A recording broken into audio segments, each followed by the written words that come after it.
trunking chura garo channel di econ ni loaded camuma no the show saw uri man trunking ni don't you are allo don't you are camuma saw uri pondra ni thawo mutibio nayan ni ani thaအမျိုးမျိုးမူတည်ပြီးကျွန်တော် trunking နဲ့ချိုးရတယ်ခင်ဗျအဲ့လို trunking နဲ့ချိုးရတဲ့အခါမျိုးမှာပုံတရံနီးမျိုးမျိုးစနစ်မျိုးမျိုးနဲ့ချိုးတယ်ပြုတယ်အခုကျွန်တော်ပြမဲ့နီလန်းလေးကတော့ကျွန်တော်အခုလက်ရှိသုံးနေတဲ့နီလန်းလေးပါဒါကကျွန်တော်ဒီနေ့ပြမယ်ဆိုတော့အကြောင်းရင်းလေးက trunking ချိုးနည်းအများကြီးထဲမှာမှကျွန်တော်45အဆောင်လေးပေါ့နော်အဆောင်လေးချိုးနည်းလေးကိုကျွန်တော်ပြောပြသွားမှာဖြစ်ပါတယ် trunking ချိုးတော့မှဖြစ်တဲ့အတွက်ကျွန်တော်အရင်ဆုံးပုံစံလေးအနေနဲ့နမူနာဆွဲလိုက်မယ်က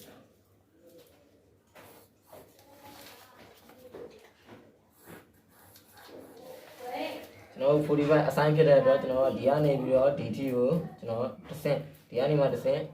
ကျွန်တော်ဒီဘက်ချမ်းတီကိုတစ်ဆင့်နှစ်ဆင့်ပေါ့နော်ကျွန်တော်ချိုးမှဒီအဆင့်လေးကိုကျွန်တော်ချိုးရမှာအဓိကကတော့ဒီကောင်လောလောဆယ်ကျွန်တော်တပေလို့ထားမယ်ဒီတပေကနေပြီးတော့ကျွန်တော် trunking ကို45အဆိုင်လေးတစ်ခုတစ်ဆင့်ပေါ့နော်ချိုးပြမှာဖြစ်ပါတယ်ကျွန်တော်အခုကင်ထားတဲ့ trunking က3နဲ့ trunking ဖြစ်တယ်ကျွန်တော်ဒီဘက်ချမ်းနေပြီးတော့တပေစပြီးတော့ကျွန်တော်ဒီလိုက်မယ်။ထန်းရင်တူလို့ဒီနားလေးရမယ်ယူလိုက်တော့တပေဟုတ်ပြီကျွန်တော်ဒီတပေကထန်းရင်လေးကိုမှတ်ပြီးသွားပြီဆိုတော့ကျွန်တော်ကျန်တော်ပတ်တော့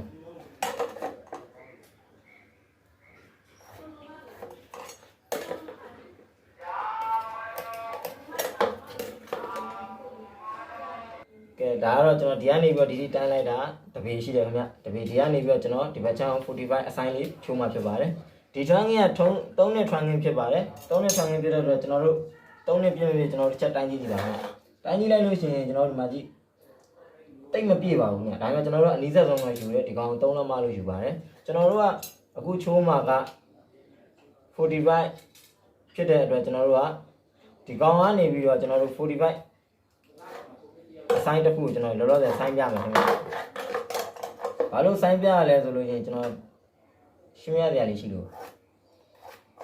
ဒီထိရောက်တယ်များဒီထိရောက်ရင်ကျွန်တော်ဒီမှာတစ်ချက်မှတ်လိုက်ပါမှတ်လိုက်အဲ့ဂျားအကွာဝေးတစ်ချက်ပြန်တိုင်းကြည့်ပါမယ်အဲ့ဂျားအကွာဝေးက3လက်မှရှိပါတယ်ခင်ဗျအဲ့ဒါ3နဲ့ trunking 45အကောင်ရဲ့နမူနာပါပဲခင်ဗျအဲ့တော့ကျွန်တော်တို့အခုချိုးမှာက45ဖြစ်တဲ့အတွက်ဒီ3လက်မှကိုကျွန်တော်တို့ကတဝက်ဝက်ကမယ်ဘာလို့လဲဆိုလို့ရှိရင်ကျွန်တော်တဝက်မဝက်ပဲနဲ့ဒီမြင်းချောင်းအတိုင်းကျွန်တော်ချိုးလိုက်မယ်ဆိုရင်90အချိုးဖြစ်သွားပါလိမ့်မယ်အဲ့တော့ကျွန်တော်ဒီကောင်တဝက်ဝက်မယ်တဝက်ဆိုတော့တလက်မခွဲ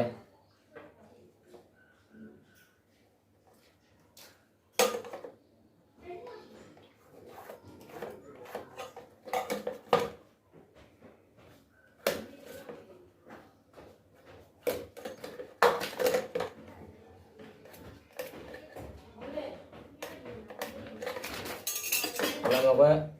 မှတ်ပြီးပါခင်ဗျမှတ်ပြီးတော့ကျွန်တော်ဒီ45စီးကခုနမြင်တောင်လို့ပြောပြလာပါခင်ဗျတကယ်တမ်းဒီကောင်မလိုပါဘူးခင်ဗျဒါရပြီဆိုလို့ချင်းကျွန်တော်တို့က trunking ကဒီတိုင်းကိုဒီကောင်လန်ပြီးတော့ချိုးမှဖြစ်တဲ့အတွက်ကျွန်တော်တို့ကဒီအဆိုင်တစ်ဆိုင်ကိုစဉ်းစားရမယ်စဉ်းစားတဲ့အခါမှာကျွန်တော်တို့45ဖြစ်တဲ့အတွက်ဒီ trunking ရဲ့ဒီကျွန်တော်တို့ဒီ channel မှာရှိတဲ့ဒီ45အဆိုင်ကိုယူလို့မရဘူးခင်ဗျဒီအဆိုင်ကိုယူ90အချိုးဖြစ်သွားတယ်အဲ့တော့ကျွန်တော်တို့ကဒီ point mark ကနေဒီ point mark ကိုတစ်ဆင့်ဒီ point mark နဲ့ဒီ point mark ကိုတစ်ဆင့်ဒီအဆင့်နှစ်ဆင့်ကဒီကြားထဲမှာရှိတဲ့ဒီမြင်းကအလယ်မြင်းအနေနဲ့ထားပြီးတော့ဒီ3လက်မကြားအလယ်ဆန်တာတလက်မခွဲကိုအလယ်မြင်းအနေနဲ့ထားပြီးကျွန်တော်တို့ကဒီလိုဆိုင်းလိုက်မယ်ဆိုရင်အဲ့ဒီအဆိုင်ကကျွန်တော်တို့45အဆိုင်ဖြစ်ပါတယ်အဲ့တော့ကျွန်တော်တို့ကဒီ trunking ကယူလို့မရတဲ့အတွက်ဒီကျင်တွေယူလို့မရတဲ့အတွက်ကျွန်တော်တို့ဒီတိုင်းလေးပဲဆွဲပါတယ်ခင်ဗျ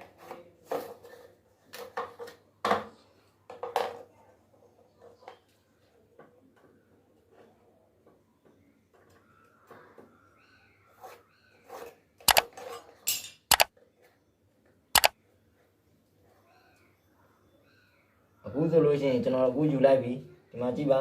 အမားများတဲ့နေရာတစ်ခုကျွန်တော်ပြောပြခြင်းပါတယ်အဲ့ဒါဘာလဲဆိုလို့ရှိရင်ဒီကနေဒီကိုကျွန်တော်တပေယူလိုက်ရခင်ဗျတပေယူလိုက်တာဖြစ်တဲ့အတွက်ကျွန်တော်တို့ကဒီမှာ point မှတ်လိုက်ပြီဆိုလို့ရှိရင်ဒီနေရာမှာတလက်မကွဲပို့သွားပြီခင်ဗျပို့သွားလို့ဆိုရင်ကျွန်တော်တို့ကဒီအစားဒီနေရာလေးကိုကျွန်တော်တို့ဖြတ်ထုတ်ပြီးတော့ဆွဲကတ်လိုက်မယ်ဆိုရင်ကျွန်တော်တို့ဒီနေရာလေးကပို့သွားပြီဆိုလို့ရှိရင်ကျွန်တော်တို့ trunking ကပထမလိုချင်တာကတပေဖြစ်တဲ့တော့တပေကိုမပြည့်တော့ဘူးခင်ဗျတပေထက်ကိုကြော်သွားပြီတပေနဲ့ဘယ်လောက်ကြော်ရမလဲဆိုတလက်မကွဲကြော်ရမယ်အဲ့တော့ သူကဘယ်လိုစယူရလဲဆိုလို့ရင်ဒီကနေဒီတပေယူမယ်ဆိုရင်ဒီစီကပြပြမယ်ဆိုဒီစီကအလဲမြင်းလို့ယူစားရပါမယ်ခင်ဗျဒီလိုအလဲမြင်းကိုယူပြီးတော့မှဟိုဘက်ဒီဘက်တလက်မကွဲကိုပြန်ယူပြီးတော့အဆိုင်ချိုးမှာကိုလိုချင်တဲ့တပေအတိကိုရမှာဖြစ်ပါတယ်ခင်ဗျ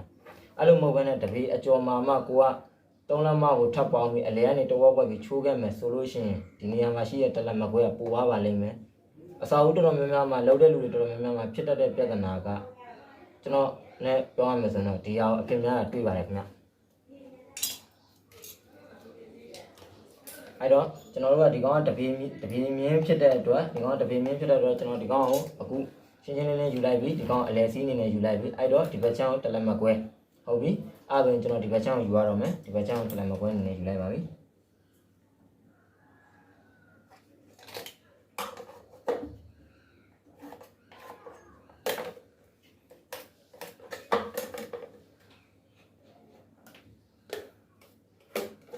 ဒီဘက်ချောင်းတလက်မကွဲယူရဆိုသူကအလဲမြင်းဖြစ်တဲ့အတွက်ကျွန်တော်တို့ခုနအတိုင်းဒီဘက်ကပြတဲ့အတိုင်းပဲကျွန်တော်တို့ဒီမှာဒီကောင်ကိုယူလိုက်မယ်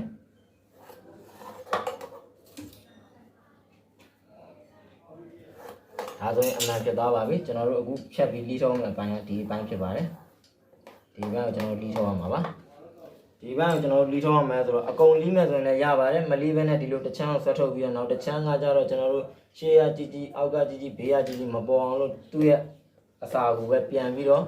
ကာတဲ့အနေနဲ့မမြင်အောင်လို့ပြန်ပြီးကွယ်ဝတဲ့အနေနဲ့သုံးတဲ့နည်းလည်းရှိပါတယ်တချို့ကကြတော့လည်းဒါကိုအပြည့်လီးထုတ်ပလိုက်ပါတယ်လီးထုတ်လိုက်တာကသူ့နေရာအနေထားသူချိုးလိုက်တဲ့အချိုးအစားအကုန်လုံးမှန်ကန်တိကျနေမှာဆိုရင်တော့လုံးဝအကတ်အနေနဲ့ကြည့်လို့ပြုလို့အဆင်ပြေမှာပါတကယ်လို့နေရာကအပူတစ်တွေနဲ့ပြီးတော့တိတိကျကျမရှိဘူးနေရာအနေထားရိုးရင်းမှုတွေရှိမယ်ကိုလီးလိုက်တဲ့ຢာလေးတစ်ခုကကိုဖြတ်လိုက်တဲ့ຢာလေးတစ်ခုကစကေးလုံးဝတိတိကျကျမရှိခဲ့ဘူးဆိုရင်တော့ကျွန်တော်လီးခဲ့သလိုကျွန်တော်လီးမဲ့ပုံစံအတိုင်းတစ်ဝက်လီးပြီးတော့ကျန်တဲ့တစ်ဝက်ကိုသူ့ပြန်ပြီးအစားထိုးမဲ့နီလန်းလေးသုံးတာပို့ပြီးအဆင်ပြေပါလိမ့်မယ်ခင်ဗျအခုဆိုရင်ကျွန်တော်စပြီးလီးပါတော့မယ်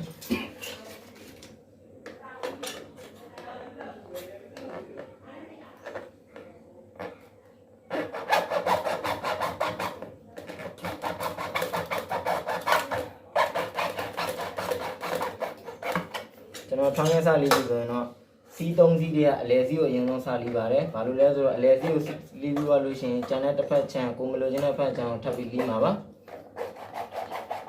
ကျွန်တော်နှစ်ဖက်စလုံးကိုမလီးတဲ့အတွက်တစ်ချမ်းပဲလီးမှာဖြစ်ပါတယ်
ကျွန်တော်ကနှစ်ဖက်ရှိတဲ့အချိန်မှာကျွန်တော်မလိုချင်တဲ့အပိုင်းလေးတစ်ပိုင်းကိုပဲကျွန်တော်ဆွဲထုတ်လိုက်ပါတယ်ဒီဘက်မှာတစ်ချမ်းကြံပါတယ်တကယ်လို့ဒီဘက်ကိုလည်း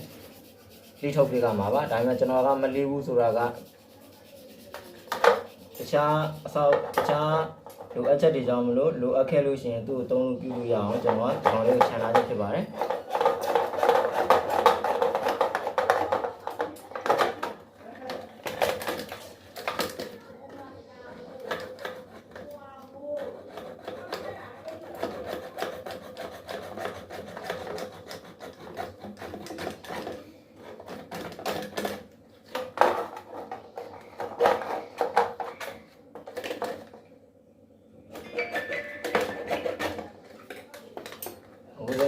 လိုချင်တဲ့အပိုင်းလေးပဲဆွဲထုတ်လိုက်ပါတယ်ကျွန်တော်ဒီနှစ်ခုကိုခြံခဲ့ပါတယ်ဘာဖြစ်လို့ခြံခဲ့လဲဆိုတော့အကြောင်းရင်းကတော့ကျွန်တော်တို့ဒီ45ကိုကျွန်တော်တို့စိုင်းပြီးအခုလိုစိုင်းတဲ့အခါမျိုးမှာတစ်ခုနဲ့တစ်ခုထပ်လိုက်မယ်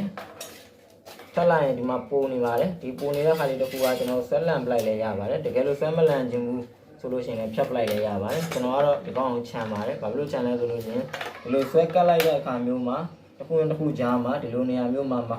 မခရအောင်လို့ဒီကောင်အောက်ကနေပြန်ပြီးတော့ဆွဲလန့်ပြမှာပါတချို့ကကျတော့ဒါကိုလန့်ပြီးသွားရင်လေပစ်ဆန်တဲ့ဒီကောင်ကိုရိုက်ပြီးဆွဲချုပ်တာမျိုးလုပ်ပါတယ်ဘယ်လိုနေရာမျိုးမှာတုံးလဲဆိုလို့ရှိရင်ကျွန်တော်တို့ဒီ PVC Trunking မဟုတ်ဘူး Metal Trunking ပုံစံအမားတွေမှာမျိုးမှာဆိုလို့ရှိရင်ကျွန်တော်တို့ဒီအချိုးနီးတိုင်းချိုးပြီးတော့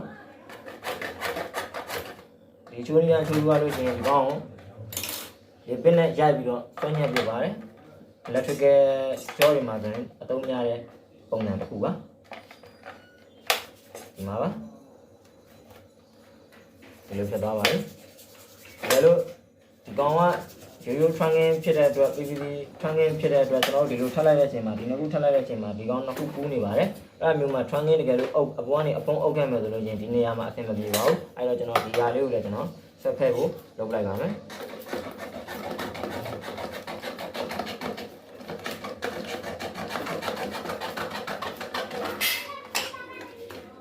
ရပါပြီဒီပုံစံနဲ့ဖြစ်သွားပါပြီဒီပုံစံနဲ့ဖြစ်သွားပါပြီအဲ့ဒါမျိုးမှာကျွန်တော်အခုလိုဆက်ထည့်လိုက်မယ်ဒီလိုဆက်ညှက်လိုက်ပါမယ်